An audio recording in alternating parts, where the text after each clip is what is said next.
Hey guys, welcome to Dede's Mediterranean Kitchen. Today we're going to be making a Mediterranean dish called Kusa, which is stuffed zucchini or squash. It's stuffed with rice and meat, has garlic, mint, tomato. It's amazing. You can get this recipe and all of my other recipes at www.DedeMed.com. And don't forget to join my social network so we can chat daily, and if you have any questions, I can help you answer them. So, what we're going to start off with is these medium-sized kusa, or squash, or zucchini is what they're called. They're about 3 inches long, and you want to make sure that they're about an inch wide so that you have enough room to stuff it and to pick it when you do initially. You're also going to need a pound of ground beef or ground lamb, a cup of white rice rinsed.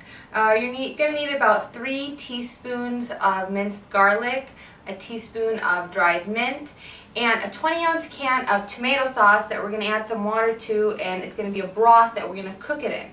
So, what I'm first going to show you is this little utensil. It is a squash picker. What it does is it picks the inside of the squash so that you have a hole in order to stuff it in. I sell this on my website because I know sometimes it's difficult to find it. So if you don't have it at any of your local stores, you can get it on my website. So what we're going to do is I rinsed these with water and I picked some of them, but I'm going to show you how to do it. You want to cut off the top of the squash so that you have enough room or a big enough hole in order to pick it. So just like that, and see, you have a nice hole. You can take off the bottom stem portion as well. Again, here's another one. We're just going to cut it off. You have a nice hole. Take off the bottom stem. What you're going to do is you want to start off with this little hole and then slowly pick at it and pick out the insides. You want to make sure you don't go too deep because then you'll poke a hole in the end of it. That's a common mistake that a lot of people make, and I used to make when I first started cooking these. So just like that, you're going to just turn it around and eventually it'll start to come out just like that, see? And you can, now some people throw that out, some people like to turn it into a kind of a squash mixture. You can saute it with some onions and garlic, add a little mint to it, or you can just dispose of it, it doesn't matter. So see how I hold it? Hold the squash and slowly turn and gently scrape the sides. And then pull out and you'll see that the inside is going to come out. So just like that, and then take it out, and then you can almost take a look to see how much is left inside. Remember not to go too deep and be very gentle with this. If you want, you can buy extra and then practice just in case you do mess up. Just like that.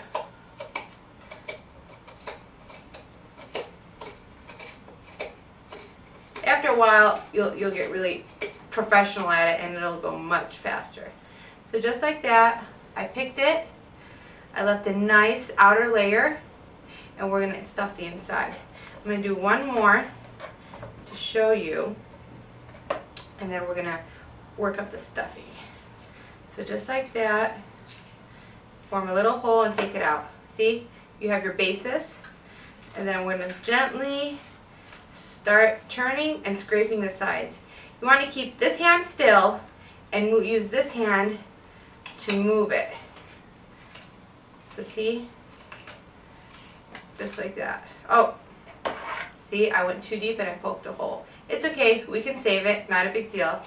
Just don't go near the end anymore and do the sides. We're all human, we all make mistakes, but it's okay, we can still salvage it. Just like that, you have a nice hole. Now, I'm going to show you what we're going to do with the stuffing. We have the rice, we have the ground beef, we have a bowl. We're going to use only part of our garlic for the stuffing. Get a nice big bowl, and I have 1 pound of ground beef. Like I always use 15% fat and 85% beef, just because the fat adds some moisture. Here's a cup of rice that I rinsed. I'm going to add half of my garlic mixture, just like that. And then I'm going to add a teaspoon of salt. And then you just want to, with your hands, make sure the garlic and the salt are evenly mixed. If you like spiciness, you can add some cayenne pepper to this. Some people with this mixture like to also add tomato paste to the stuffing. I personally don't, because we're already going to use a tomato sauce, so I don't use any tomato paste in my mixture.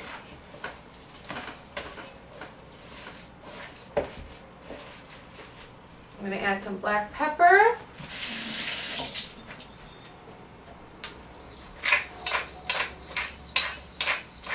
About a quarter teaspoon. Give it another mix.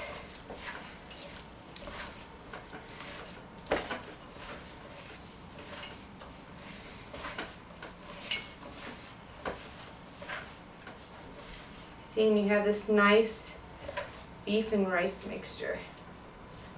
Now I'm going to show you how to stuff it. We're back. Now, before I start stuffing my squash, I want to get this pot on a medium to low heat to get it to a simmering stage, so that when we drop the squash in, it'll start to cook immediately. So here I combined one 20-ounce can of tomato sauce with about 4 cups of water, just like that.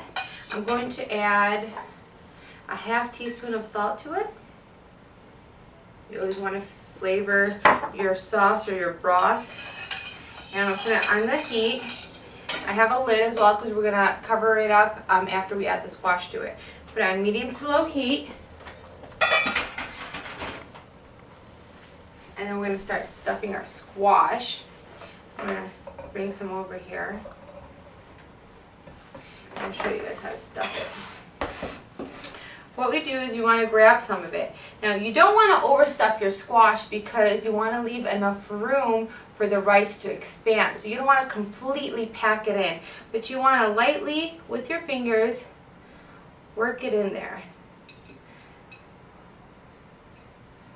Just like that.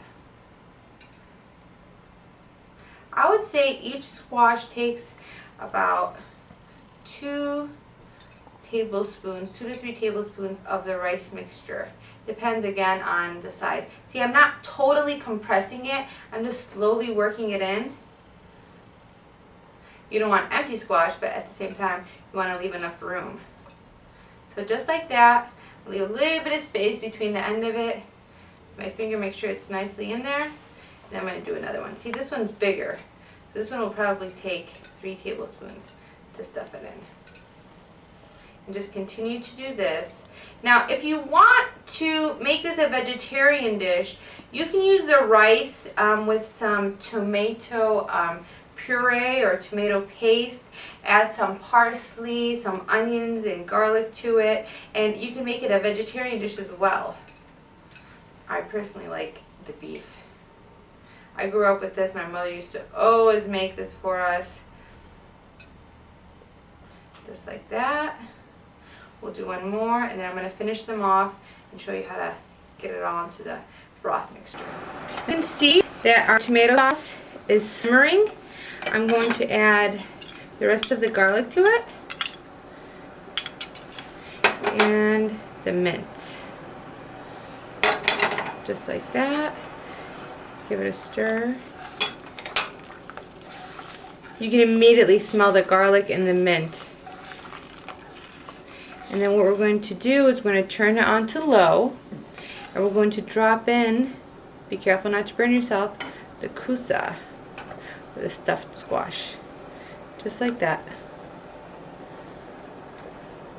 Make sure you have a big enough pot so it doesn't overflow.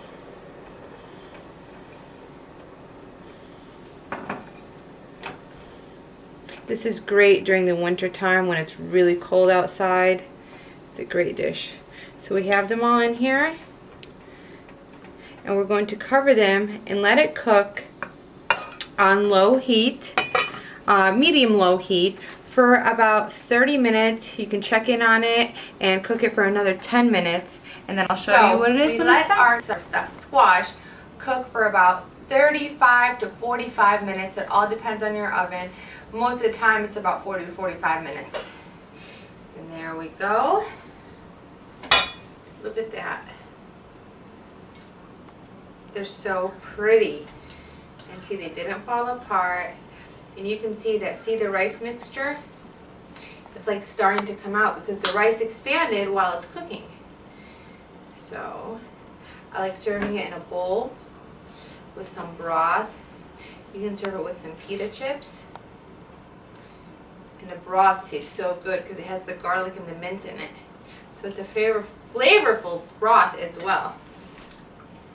You can garnish it with some fresh mint leaves or just some fresh parsley sprigs, just like that. And the parsley smells great as well. Everything smells so wonderful. That's it.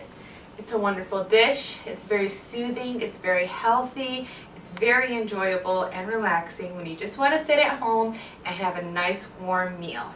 Try it. Let me know if you have any questions. And join me again for Dee Dee's Mediterranean Kitchen.